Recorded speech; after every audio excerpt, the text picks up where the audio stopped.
19절에서 24절의 말씀입니다. 요한복음 18장 19절에서 24절의 말씀. 네, 27절까지 보도록 하겠습니다. 네, 27절까지 보도록 하시죠.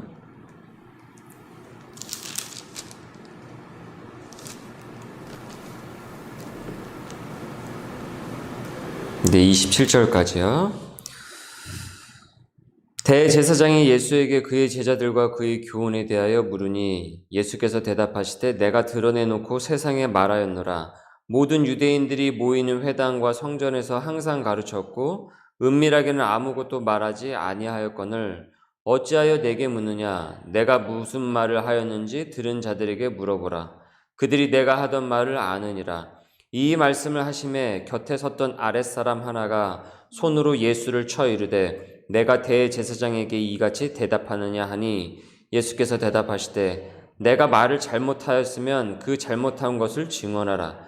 바른 말을 하였으면 내가 어찌하여 나를 치느냐 하시더라. 안나스가 예수를 결박한 그대로 대제사장 가야바에게 보내니라. 시몬 베드로가 서서 불을 쬐더니 사람들이 묻되 너도 그 제자 중 하나가 아니냐. 베드로가 부인하여 이르되 나는 아니라 하니 대제사장의 중 하나는 베드로에게 귀를 잘린 사람의 친척이라.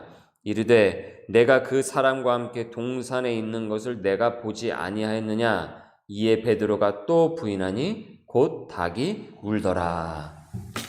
아멘. 병실에서 이제 제가 그 퇴원을 앞두고 교회 사역으로 이제 복귀를 앞두고서요. 다소 이제 고민이 좀 이렇게 있었습니다. 그 고민은 이제 다름이 아니라 이제 목발을 한 상태에서 이제 계단을 어떻게 이게 오르락 내리락 이렇게 할 수가 있겠는가, 그 고민이 생겼어요. 병원에서는 뭐 엘리베이터를 이용하고 이제 휠체어를 타고 다녔으니까 뭐 그런 고민이 없었는데, 뭐 여러분도 알다시피 이제 교회는 그럴 수 없는 그 환경이지 않습니까? 그래서 다리가 이제 회복이 다 되기까지는 목발을 사용해서 이제 계단을 이제 오르락 내리락 해야 하는데, 목발로 계단을 그 오르락 내리락 하는 것이 이게 쉽지가 않습니다. 그리고 낙상 사고가 가장 많이 빈번하게 일어나는 데가 바로 이제 그 계단이에요. 그래서 이걸 어떻게 해야 하나. 그렇다고 뭐 계속 주변의 도움만을 받을 수도 또 없는 노릇이고, 그래서 이제 기도를 했죠. 하나님, 좀 있으면은 이제 퇴원인데 계단이 이제 고민입니다. 어떻게 해야 되겠습니까? 좀 알려주십시오. 엘리베이터를 설치해 주십시오 라고 하는 기도는 다소 좀 허황된 기도이고, 결국은 내가 잘 적응을 하는 것이 이제 관건인데, 그래서 거기까지는 다소 시간이 걸릴 텐데 이제 어떻게 해야 되겠습니까? 그런 기도를 이제 드렸어요. 그리고 이제 퇴원하기 이틀 전에 이제 뭐 그 전날이 떴던 것 같습니다. 살짝 이제 한 연습을 한번 해봤습니다. 그런데 이제 쉽지가 이게 않더라고요. 다행히 그 난간을 붙잡고 안전하게 하는 방법을 알게 되었는데, 그럼에도 불구하고 이거 계단을 오르락내리락 하는 게 쉽지가 않더라고요. 그거 한번 하고요, 온 몸이 그냥 땀으로 이제 범벅이 됐고요. 그 다음에 이제 그 멀쩡한 그 오른쪽 다리가 이제 모든 무게를 지탱을 하니까 끝나고 난 뒤에 이제 다리가 찌릿찌릿 하더라고요. 괜한 이 멀쩡한 다리까지 이거 나빠지는 거 아닌가, 이제 그런 이제 걱정이 생겼어요. 그러니까 그 시도가 쉽지 않다라는 것을 알게 되니까 이 교회 계단이 퇴원을 앞두고서 이제 좀 더 이제 부담감을 이제 다가온 거예요. 그리고 누군가에게는 이게 정말 너무나도 쉬운 계단인데, 정말 어떤 이에게는 이게 되게 이게 힘든 계단이구나, 공포의 계단이구나, 이런 생각이 들더라고요. 꼭 영화 제목 같죠? 그리고 이제 퇴원을 해서 이제 교회로 왔죠. 그리고 이제 교회 계단을 이제 내려가야 되는데, 이게 웬일입니까? 이게 병원보다 훨씬 수월하고 그 안전한 거예요. 그 이유가 있었어요. 교회 계단이 낮았어요. 그러니까 병원 계단이 높았던 거예요. 그리고 교회 계단은 낮더라고요. 저도 교회 계단이 낮다라는 것은 저도 이번에 알았습니다. 제가 목발을 사용하고서부터 알았어요. 뭐 그전에 뭐 그런 거 신경을 씁니까? 교회 계단이 높은지 낮은지 별 신경이 없죠. 그러나 이제 직접 목발을 사용을 해서 이제 계단을 하나씩 내려가는데 교회 계단이 낮은 걸 보고 야 진짜 다행이다라고 생각이 들었어요. 제가 지금 병원에서 퇴원한 지 한 2주 정도 이제 되어 가는데, 계단 때문에 불편한 것은 거의 없었습니다. 그러니까 그 계단이 더 이상 이제 저에게는 이제 공포의 계단이 아닌 거죠. 아직은 제가 이제 다 나은 것은 아니고, 이후에 아직 과정들은 많이 남아 있습니다. 그러니까 여러분 계속 기도는 해주세요. 또 요 얘기만 듣고서 목사님 다리 다 나았나 보다라고 생각을 하시고서는 기도를 또 안 하시면 또 제가 약간 섭섭하고, 계속 기도를 좀 해주십시오. 잘 회복이 될 수 있도록. 그러니까 어쨌든 계단에 대한 근심은 이제 저의 그 기우였던 것이죠. 하나님, 교회 계단이 문제입니다. 이거 어떻게 합니까? 는 사실 저로서는 하나님께 이제 우문이었던 것이죠. 그러나 하나님께서는 너가 생각하는 것만큼 그 교회 계단이 높지 않다. 그리고 지금 너의 몸 상태면 그 정도 계단은 오를 수 있다라고 그 현답을 저에게 주셨습니다. 우문현답이라는 말이 있죠. 어리석은 질문이지만은 현명하게 이제 대답을 한다라는 뜻인데, 그런데 요새는요, 이 사자성어를요, 이렇게 풀이를 해요. 우리의 문제는 현장에 답이 있다. 우리의 문제는 현장에 답이 있다. 여러분 혹시 들어보셨습니까? 우문현답. 원래 사자성어의 뜻과 어때요? 그 의미가 그래도 이게 잘 통하죠. 저도 고심만 하다가 교회 계단이라는 그 현장에 딱 오게 되니까 어떻습니까? 그 답을 얻지 않았습니까? 예수님께서 우문현답하는 장면들이요, 성경에 보면 이제 곳곳에 나오게 되는데, 사람들의 어리석은 질문에 현명한 답을 주세요. 그리고 사람들의 어떤 그 궁금증과 문제를 그 현장에서 풀이를 해주면서 답을 사람들에게 주십니다. 오늘 말씀에 여러분 한번 보시면은 체포가 되신 예수님은 지금 대제사장 앞에 계세요. 그러니까 벼르고 별러서 드디어 예수님을 잡은 대제사장은 지금 예수님께 물어보고 있어요. 19절입니다. 대제사장이 예수에게 그의 제자들과 그의 교훈에 대하여 물으니, 너가 지금까지 너를 따르는 제자들에게 가르친 것이 도대체 무엇이냐? 무엇을 가르쳤느냐? 라고 물어본 거예요. 이 질문은요, 사실 대단히 어리석은 질문, 즉 우문입니다. 왜 그랬습니까? 예수님을 체포를 했으면은 그럴 만한 이유가 있어서 지금 예수님을 체포를 했다라는 얘기 아니에요? 그런데 그 내용도 모른 채로 지금 제대로 알지도 못하면서 지금 예수님을 체포했다라는 것을 지금 시인하고 있는 것이란 말이죠. 이에 예수님께서 그 우문에 이렇게 대답을 하세요. 20절입니다. 예수께서 대답하실 때 내가 드러내놓고 세상에 말하였노라. 모든 유대인들이 모이는 회당과 성전에서 항상 가르쳤고 은밀하게는 아무것도 말하지 아니하였거늘. 이어서 21절. 어찌하여 내게 묻느냐? 내가 무슨 말을 하였는지 들은 자들에게 물어보라. 그들이 내가 하던 말을 아느니라. 공개적인 장소에서 숨기지 않으시고 모든 사람에게 그 비밀에 대해서, 그 하늘나라 그 말씀에 대해서 다 전했는데 어찌 너는 다시 묻느냐? 정 모르겠으면은 들은 사람들이 많이 있으니까 그들에게 가서 물어보라 라고 말씀하신 거예요. 대제사장의 그 우문에 예수님은 현답을 하신 것이죠. 들은 사람들이 많으니까 그들에게 가서 물어보면 된다면서 현장에 그 답이 있다라고 말씀을 하셨어요. 이 대화를요, 그 옆에서 한 경비병이 그 대제사장과 예수님의 이야기를 듣게 됩니다. 이 경비병은 대제사장 밑에서 일을 하던 아랫사람이었어요.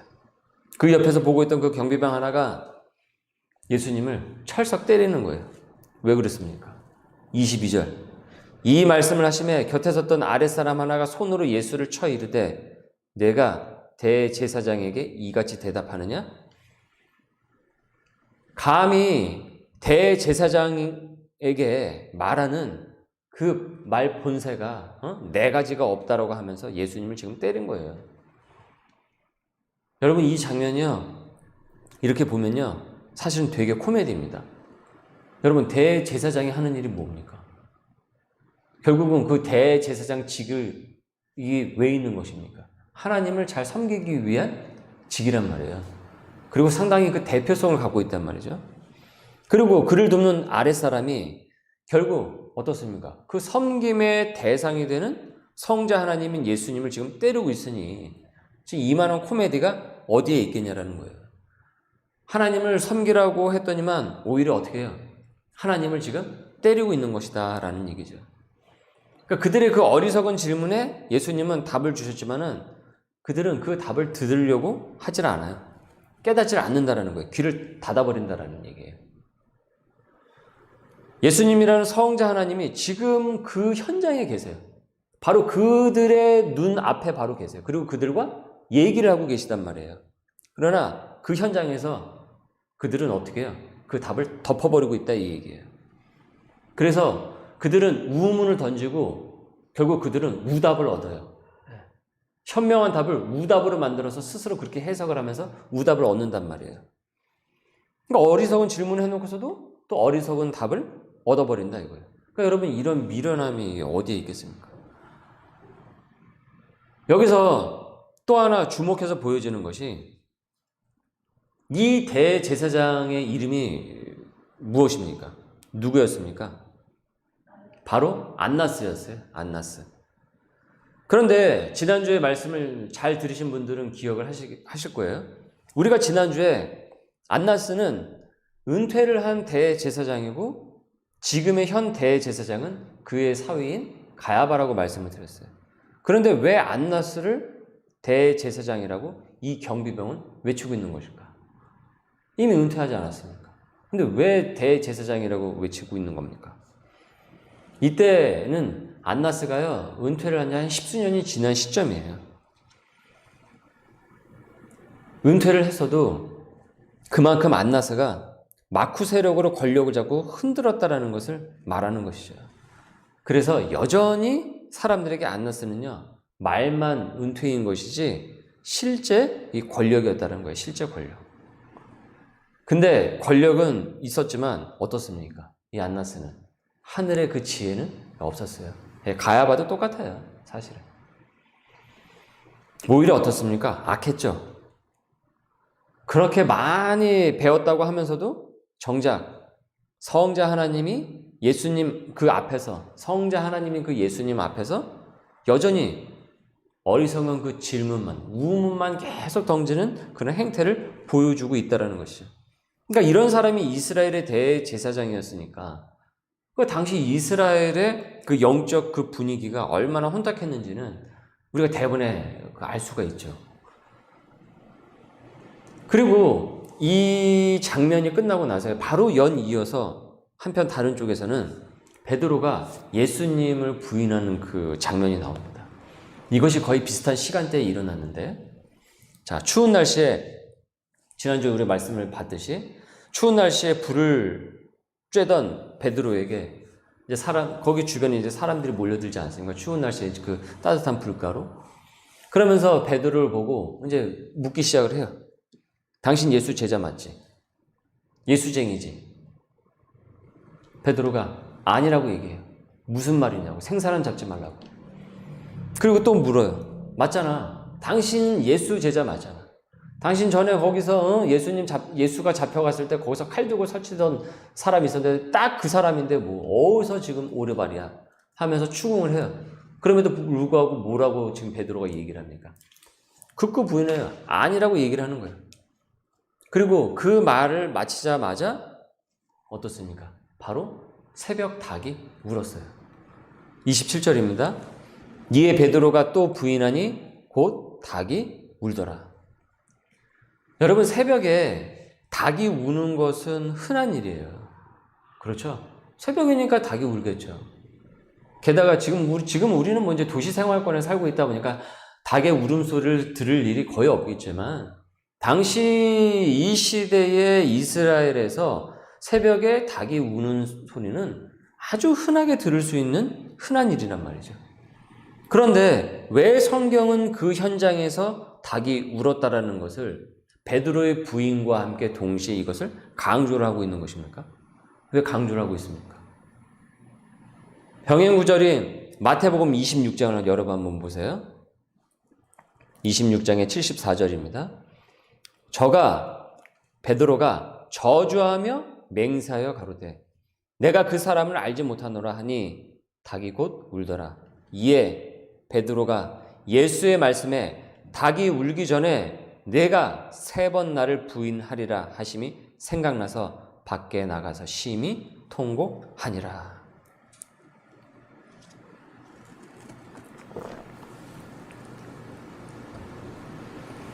닭이 우니까 예수님께서 하신 그 말씀이 생각이 난 거예요. 그리고 베드로는 거기서 통곡을 하게 됩니다. 누가복음은요, 이 순간을 더 극적으로 이렇게 표현을 해요. 누가복음 22장 60절입니다.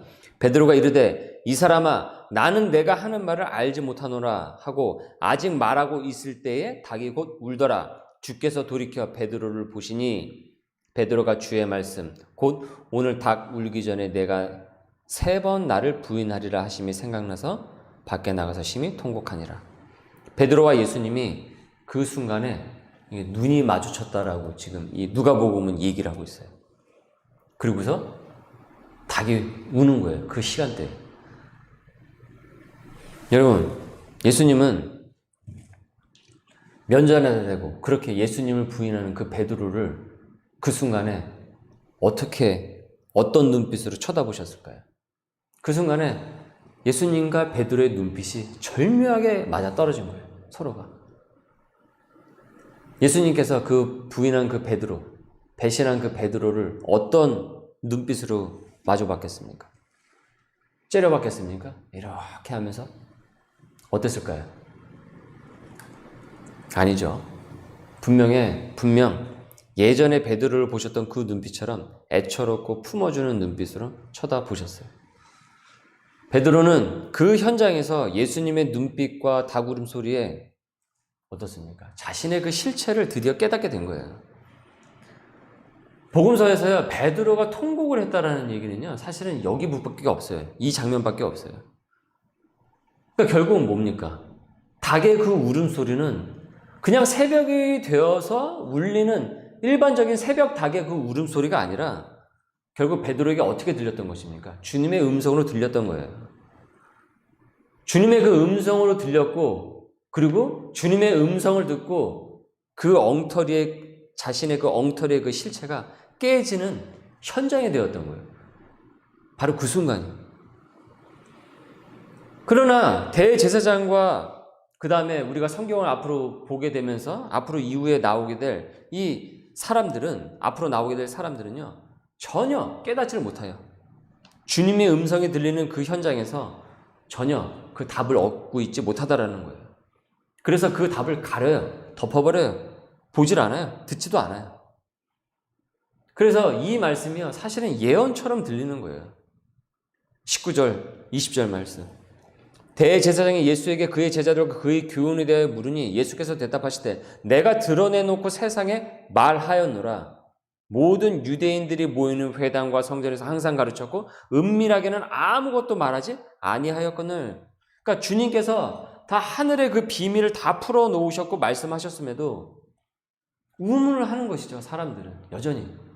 이미 주님은 다 얘기를 했는데 여전히 무슨 뜻이냐, 무엇을 말했느냐 하면서 어리석은 질문을 하고 있는 거예요.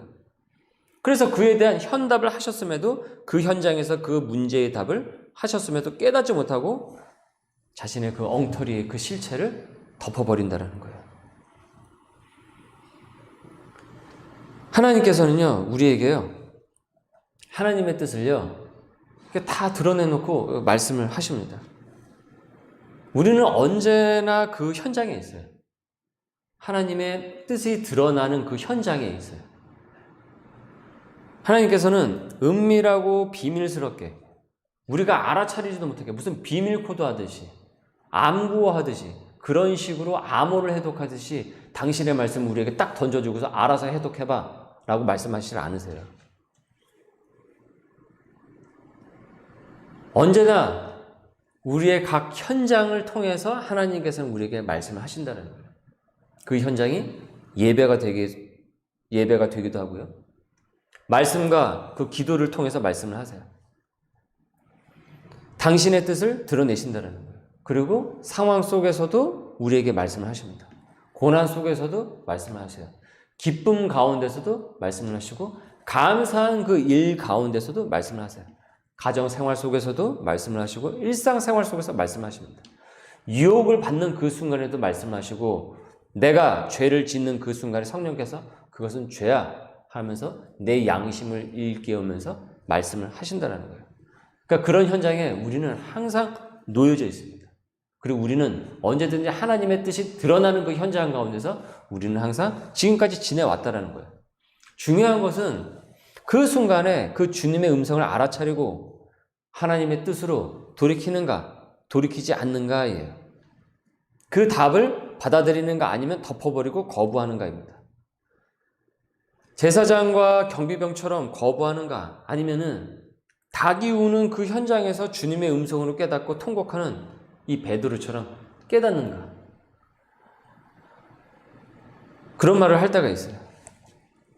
하나님의 뜻이 어디 있냐? 도대체 하나님의 뜻이 어디 있습니까? 그래서 하나님의 뜻 찾아 산만리 하듯이 그냥 그렇게 하나님의 뜻을 못 구해가지고 알지를 못해서 계속 이렇게 방황하는 그런 질문들을 할 때가 있어요. 그러나 주님께서는 여러분 말씀으로 우리에게 답을 해주셨고요. 기도를 통해서 답해 주시고 예배를 통해서 그리고 상황 속에서 그 현장에서 이미 우리에게 답을 주셨다는 것을 우리는 기억할 수 있어야 돼요. 그래서 더 이상의 우리는 하나님께 주님께 기도를 드릴 때 신앙생활 가운데 더 이상의 우문을 던지는 것을 우리는 멈출 수 있어야 됩니다. 어리석은 질문. 도대체 무슨 뜻입니까? 언제 계셨습니까? 하나님 뜻이 무엇입니까? 그렇게 말씀해 주시지 않겠습니까? 내가 다 드러내놓고 세상에 말하였노라. 그렇게 우리에게 말씀하시지 않겠습니까? 우리가 그 순간에 주님의 음성으로 받아들이지 않았을 뿐이라는 것이죠. 기도로 예배를 통해서 상황 가운데서 그 현장에서 이미 답을 주셨음에도 불구하고 내가 드러내놓고 세상에 말하였노라. 모든 유대인들이 모이는 회당과 성전에서 항상 가르쳤고 은밀하게는 아무것도 말하지 아니하였거늘. 어쩌면 이 말씀이 아니죠. 어쩌면이 아니죠. 이 말씀이 지금 이 예배의 이 현장에서 여러분이 예배를 드리는 그 현장에서 주님께서 이 시간 우리에게 주시는 그 메시지지 않겠습니까? 우리에게 주시는 현명한 대답이지 않겠어요? 만일 베드로가요, 닭이 우는 그 순간에도 그 울음소리를 주님의 음성으로 듣지 않았다라고 여러분 생각해 보십시오. 원래 새벽에는 닭이 우는 거니까 그냥 닭이 울었나 보다. 저쪽에서 그냥 닭이 울었나 보다 라고 생각을 했다고 해보세요. 그러면 베드로도 그 대제사장과 경비병과 똑같은 사람들일 뿐인 거예요. 똑같은 악인, 죄인일 뿐이에요. 그러나 그 닭의 울음소리를 어떻습니까? 주님의 음성으로 깨닫고 통곡을 했을 때 그는 바로 그 현장에서 주님의 그 대답을 사실은 들은 거예요. 그래서 그는 진짜 그 순간에 참 제자가 됩니다. 그리고 참 그리스도인으로 나아가게 돼요. 사실은 이것이 베드로의 변곡점입니다. 믿음의 변곡점이 됩니다. 이 순간이. 여러분, 우리에게 얼마나 많은 닭의 울음소리가 있었는지 우리 한번 기억을 더듬어 볼 수 있기를 바랍니다. 분명 그 현장에서요, 주님은 우리에게 말씀을 하셨어요. 성령님께서 우리의 마음 가운데 말씀을 하셨어요. 성령님께서 우리에게 생각을 나게 하셔서 당신의 뜻을 드러내셨어요. 그 현장에서. 그런데 그 소리를 외면하고 우리가 덮어두지 않았습니까? 그건 아닐 거라. 그것은 틀릴 거야. 내 생각으로 재단을 하는 것이죠. 이 부분에 대해서 우리가 회개할 수 있어야 됩니다. 그 부분에 대해서 우리가 통곡을 하고 참회할 수 있어야 돼요. 그 음성을 외면했던 것을 고백할 수 있어야 된다는 거죠. 그래야 다시 말씀하시는 주님의 음성을 우리가 알아차릴 수가 있는 거예요. 주님께서는 베드로를 품으셨듯이 말씀을 하실 거예요. 여전히 우리를 품으실 것입니다. 우리가 그 전에 알아듣지 못했다고 할지라도 다시 그 현장에서 또 다시 우리에게 긍휼과 포용과 사랑을 갖고 우리에게 말씀하신다라는 거죠. 그 자리는요, 여러분 예배의 현장이기도 하고요, 조용히 성경을 읽는 그 현장이기도 하고요, 조용한 가운데서 기도를 하는 현장이기도 하고요, 아니면 사람들이 함께 기도할 수 있는 그 현장이기도 합니다. 가정에서 생활을 하는 그 현장일 수도 있고 일터 현장에서 등 영이신 그 하나님께서는 공간과 시간에 구애받지 않고 우리에게 말씀을 하십니다. 그리고 거기에 그 현장에 답이 있습니다. 제가 병상에 있었을 때 제 옆자리에 한 분은 이제 오토바이 그 배달을 하시다가 불법 유턴하는 택시에 치이셔서 아주 큰 사고를 당하셨어요. 그래서 다리뼈가 튀어나오고 척추뼈가 튀어나올 정도로 아주 대수술을 이제 하신 분이었는데, 뭐 이제 병상에 이제 다들 다쳐서 이제 병원에 와서 이제 병상에 누워 있지만은, 그래도 제가 있던 그 병실이 참 이렇게 사람들이 따뜻해가지고 또 따뜻하게 서로를 이제 위로를 해줬는데, 한 번은 이제 제가 밥을 먹을 때 식사 기도를 하는 모습을 이렇게 그 옆에 있는 그분이 이제 유심히 보시더라고요. 우리는 뭐 이제 일상이지 않습니까? 이제 뭐 교회 다니는 사람들은 뭐 밥 먹기 식전에 이제 기도를 하니까, 저는 뭐 이제 자연스러우니까 가만히 기도를 했죠. 밥 먹는 기도만 한 게 아니라 또 다리가 빨리 낫게 해주십시오라고 하면서 속으로 이제 기도를 했는데, 그 모습을 이렇게 유심히 보더니만 그분이 나도 기도하고 밥 먹어야 되겠다고 하면서 숟가락을 내려놓으시더라고요. 그러면서 기도선을 하시는 거예요. 자신도 옛날에 그 교회를 다녔는데 제가 기도하는 모습을 보고서, 식전에 기도하는 뭐 그 짧은 기도 아닙니까? 근데 그 모습을 보고서 생각이 났대요. 그러고는 내가 지금껏 내가 지은 죄에 비하면은 지금 내가 다친 거는 사실은 조금밖에 다친 것이 아니라 하면서 반성인 듯 참회인 듯한 그 말을 하시더라고요. 그저 그분은 그 옆에 있는 환자가 밥 먹기 전에 기도하는 모습 그거 하나 본 거예요. 그렇지 않습니까? 그냥 그 모습 하나 본 거예요. 그러나 그분에겐 그 병상에, 그 현장에서 주님의 음성을 조금이나마 들을 수 있었던 그 현장이 됐던 거예요. 찾아오시는 그 주님의 그 따뜻함을 그 순간에 느낄 수 있었던 거예요. 주님의 그 음성에 대해서. 아무것도 아니에요. 그러나 그 현장에서 주님이 찾아오신 것이죠.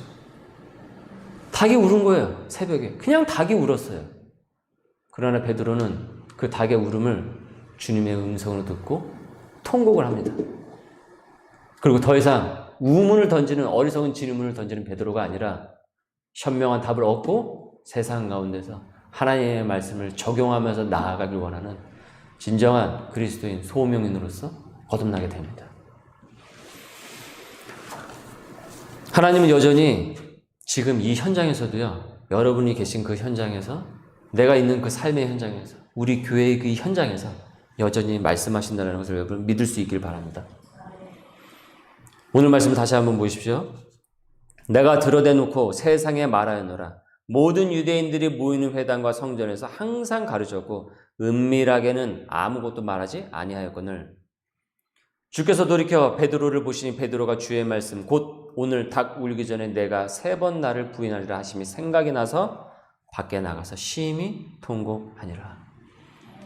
주님, 진정 주님의 말씀을 듣고 정말 통곡하는 그 심정 가운데서, 하나님의 그 말씀의 현장에서 주님의 그 대답을 듣고 세상 가운데서 승리해 나갈 수 있는 그리스도인, 참 소명이 될 수 있기를 주님의 이름으로 소원합니다. 우리 오늘 말씀에 잇대어서 우리 함께 같이 기도하겠습니다. 주님,